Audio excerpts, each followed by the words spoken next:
मुझे ये बताएं, जैसे कहते हैं कि जिन्नात के बच्चों को अगर आप तंग करते हैं या कुछ बुरा भला कहते हैं तो वो आपसे बदला लेते हैं, या ऐसी कोई बातें हैं, या इनमें क्या हकीकत है? अच्छा, पता क्या, या जान तक ले लेते हैं, ऐसा भी आप तो सुना है। देखिए ना, आपकी आय तो उनको नहीं देख सकती। आप सम टाइम लाशऊरी तौर पे उनको तंग नहीं करना चाह रहे होते। एक वाक़या ये भी हमारी कज़न के साथ एक हुआ था। जब ज़रा सा हमसे बड़ी हैं तो वो जो उनका बचपन का एरिया था, टाइम फ्रेम, उसमें बच्चे जो है ना, दोपहर में घर वाले सब सोते थे, बच्चे निकल के खेलना कूदना करते थे। और दोपहर, जो गर्मियों की दोपहरें जो बड़ी वीरान सी होती है ना, वो इनकी बड़ी आइडियल जगहें होती हैं। तो वो क्या हुआ जनाब, वो बच्चियाँ सारी रात को दोपहर को छुप के पेरेंट्स से निकली और वो दरख्तों के नीचे खेल रही। एक हमारे उस एरिया में पीपल का दरख्त था जो इस हवाले से मशहूर था कि वहाँ काफ़ी चीज़ें नज़र आती थी और वहाँ बसेरा है जिन्नात का और इन चीज़ों का। अच्छा, ये लोग ना पानी से एक दूसरे पे पानी को छिनकाव करते करते ना एक दूसरे पे पानी फेंकना शुरू हो गई। वो पाइप से पानी था, उन्होंने वो पीपल की जो पर पानी फेंका ना ऐसे, वो वहाँ पे जिन्नात के बच्चे सो रहे थे कि बैठे हुए थे, वो सारा पानी उन पे गिरा और वो जो उनके पेरेंट्स जिन्नात थे वो इस चीज़ को बड़ा गुस्सा आ गए और उन्होंने जो हमारी कज़न सिस्टर थी उन्हें पोजेस्ट कर लिया। उसी वक्त वो पकड़ी गई।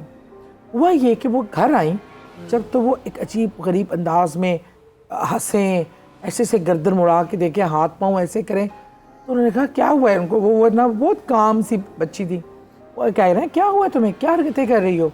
तो अब मेरी जो पप्पो उनको कह रही थी, उन्होंने ऐसा उनका दुपट्टा खींचा, पूरा दुपट्टा खा गई।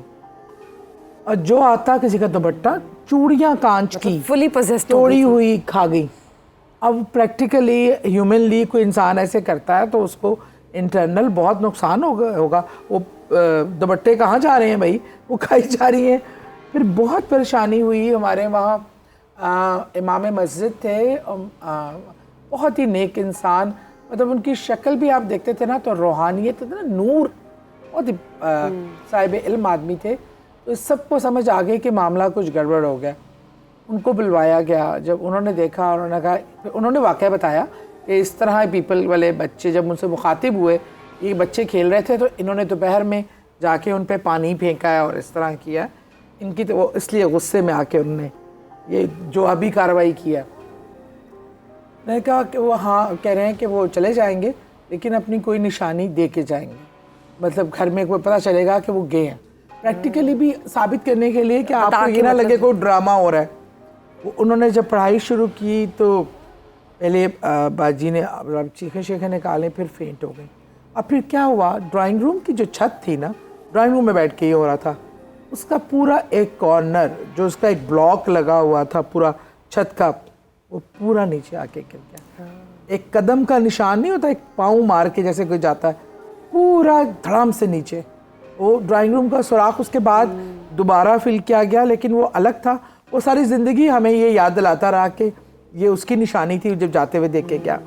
तो इस तरह की अगर कोई शरारतें करे, कोई इस तरह की चीज़ें हों तो ये करते हैं, रिएक्शन देते हैं, और समटाइम रिएक्शन बहुत ख़तरनाक भी हो सकता है। तो ये बताएं, जब मौकलों की बात होती है तो कहते हैं ना कि मौकेल आप अपने बस में कर सकते हैं और उनके ज़रिए कोई भी अपना काम मनवा सकते हैं, उनसे मनवा सकते हैं या उनके थ्रू जादू करवा सकते हैं। तो इसमें कितनी हकीकत और ये कैसे मुमकिन है? अच्छा, पता है कि इसमें ज़्यादातर जो चीज़ है वो हम लोग थोड़ा सा कंफ्यूज हैं।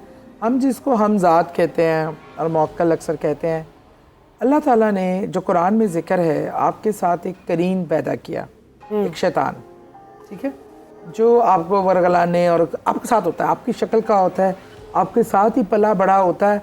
तो वो बिल्कुल उसको, और आम तौर पे जो काबू किया जाता है वो करीन काबू किया जाता है। और क्योंकि वो शैतान है, उसके पास ताकत भी होती है, और ये होता है कि जो इंसान जितना सालेह और नेक होता है उसका करीन कमज़ोर होता है, और जो कितना बुराइयों में होता है और अल्लाह के अहकामात से दूर होता है उसका करीन बहुत ताकतवर होता है। तो इवन जब सहाबा इकराम को रसूल करीम सल्लल्लाहु अलैहि वसल्लम ने करीन के हवाले से बताया तो सहाबा इकराम बड़े हैरान भी हुए और उन्होंने बड़ी डरते डरते पूछा कि क्या रसूल करीम सल्लल्लाहु अलैहि वसल्लम आपके साथ भी करीन है?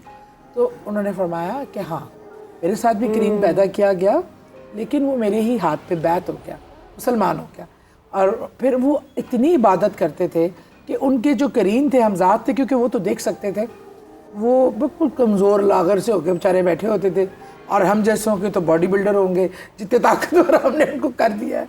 तो ये करीन ही है जो शैतान टू शैतान, जब जादू किया जाता है, अमलियात कराई जाती हैं, यहाँ तक कि आपको कहा जाता है कि आपको आपके मरे हुए पेरेंट्स से मिलवाएंगे। ये तो आपको नजर भी आता है। शैतान टू शैतान जादू हो सकता है, जिन्नात के जरिए आप अपने काम करवा सकते हैं, जादू हो सकता है। बहुत बहुत खतरनाक काम हो सकता है। कैसे मतलब कोई इंसिडेंट बताइए। अब तो आपने सुना ही होगा इल्यूमिनाटीज के हवाले से, वो क्या है, शैतानी नेटवर्क है, और वो आपको आपसे आपकी सोल का सौदा करते हैं।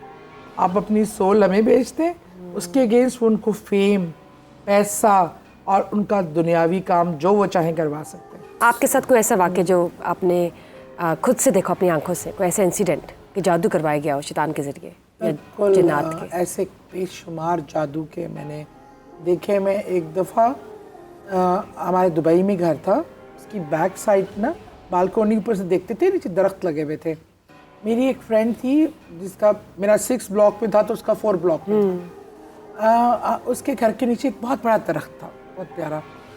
तो उसने मुझे कहा, ऐसे किचन में काम करती, उसकी नज़र पड़ती रहती थी, मुझे कह रही है यार एक दरख्त के इसके नीचे एक अजीब सी औरत है, बदू टाइप ना, वो खड़ी है, कुछ की जा रही है, किए जा रही है और पड़ी जा रही है, मुझे कुछ अजीब सा लग रहा है, और उसके साथ 1-2 बिल्लियाँ बैठी हैं जो रो रही हैं। तो मैंने कहा अच्छा, कहती तुम चक्कर लगाओगी, ज़रा देखोगी? अच्छा, मैंने कहा मैं चक्कर लगाती हूँ। अच्छा, मैं गई, देखा तो उस वक्त वो खातून तो जा चुकी थी, पर मैंने कहा जी तुम बता रही हो ना, मुझे लग रहा है ये काला जादू कर रही है, अल्लाह खैर करे, तुम बड़ा अपना ख्याल, बिल्कुल उसके ऊपर उसका घर था। मैं कहा अपना ख्याल रखना, अल्लाह ताला सब खैर और आफियत करे। तो दूसरे दिन सुबह अर्ली मॉर्निंग मुझे उसका फ़ोन आया कि फ़ौरन पहुँचो। क्या हुआ है? मैंने कहा तुम पहुँचो। वो जब गए तो कल जो दरख्त हरा भरा था, बिल्कुल लकड़ियों का एक बन गया दरख्त, उसके पत्ते सारे ख़त्म हो गए हैं, और वो बिल्लियाँ उस दरख्त के नीचे मरी पड़ी हुई। कहती है वो देखो उसे। मैंने कहा बस अब तुम ज़रा अपना एहतियात कराओ। फ़ौरन घर का, मुझे उसका शक हुआ कि कुछ चीज़ें घर में भी इसके आ गई हैं। अच्छा, फिर इन घर में ये मसला शुरू हो गया कि डरना शुरू हो गया। इसके जवान बेटे, हस्बैंड, वो ख़ुद, उसको अजीब अजीब चीज़ें नज़र आनी शुरू हो गई। एक औरत नज़र आना, वही बद्दू औरत जो थी नीचे खड़ी, वो इनको नज़र आने लगी घर में मुख्तलिफ। यकीन मानो इस हद तक हुआ कि वो हमारी दोस्त कहीं बाहर अपनी किसी और फ्रेंड के घर गई हुई थी, बच्चे काम पे गए हुए थे, उसके हस्बैंड जो एक बैंकर थे, वेरी क्वालिफाइड पर्सन, कोई ऐसा कोई डरपोक आदमी नहीं, वो उनको एकदम पता चला कि अटैक हुआ है हार्ट का। उन्हें हॉस्पिटल लेके गए, वो घर गए, वो कहते मैंने घर नहीं जाना, मुझे अटैक नहीं हुआ, मुझे उस औरत ने हमला किया और मुझे इस तरह नुकसान पहुँचाया। किसी ने बिलीव नहीं किया। मैंने अपनी फ्रेंड को कहा घर जगह चेंज करो, इनको यहाँ लेके मत जाओ, वो वाकई तुम्हारे घर में मुझे लग रहा है बहुत शदीद। और आप यकीन मानेंगे, दूसरी बार ये नीचे ग्रॉसरी तक गई है, ऊपर आई है तो उसके हस्बैंड की डेथ हो चुकी थी। इतना खतरनाक, खौफ का आलम जान ले लेते हैं। उसने कैप्चर कर लिया था वो बद्दू काला जादू के थ्रू। उसने उनका फ्लैट पे कब्जा किया था, करना था, मकसूद था, उनकी जान ले ली। और वो मेरी दोस्त इतनी डर गई कि उसके बाद उसने बस वहाँ से सामान उठाया, बच्चे पकड़े, पहले थोड़ा टाइम पेपर वर्क वगैरह कंप्लीट होने में, फिर वो छोड़ गई, दुबई ही छोड़ गई, कभी आई नहीं दोबारा। मतलब फिर वो कनाडा सेटल हो गई। मतलब इस हद तक बड़ा नुकसान भी सम टाइम हो जाता है काले जादुओं से। एक कभी मैं बताता हूँ, मेरे एक दफ़ा मैं अपनी कज़न के घर गई हुई, तो मेरी कज़न ने कहा, मैं उसको पिक करने गई, उसने मुझे कहा कि सामने वाले घर में ना एक बच्ची है, बड़ी तकलीफ़ में है, और ये सब लोग उसको डॉक्टर के पास लेके जा रहे हैं, कर रहे हैं, लेकिन सादिया मुझे लगता है कुछ औरत, तुम देखो, तुम्हें पता चल जाएगा। मैंने कहा यार तुम्हारे नेबर्स हैं, मैं मुँह उठा के उनके घर तो नहीं जा सकती। उन्होंने कहा नहीं मैं बात करती हूँ। उन्होंने उनकी वालदा से बात की। मैं अंदर गई ना तो वो बच्ची ना ऐसे कुर्सी पे बैठी हुई है, ऐसे ना सर झुका के, उसके नाना यहाँ खड़े इस तरह। तो मैं अंदर दाखिल हुई ना, तो अब वो ना इसके हाथ में दर्द, और वो हाथों को ऐसे ऐसे कर रही, उसकी दर्द।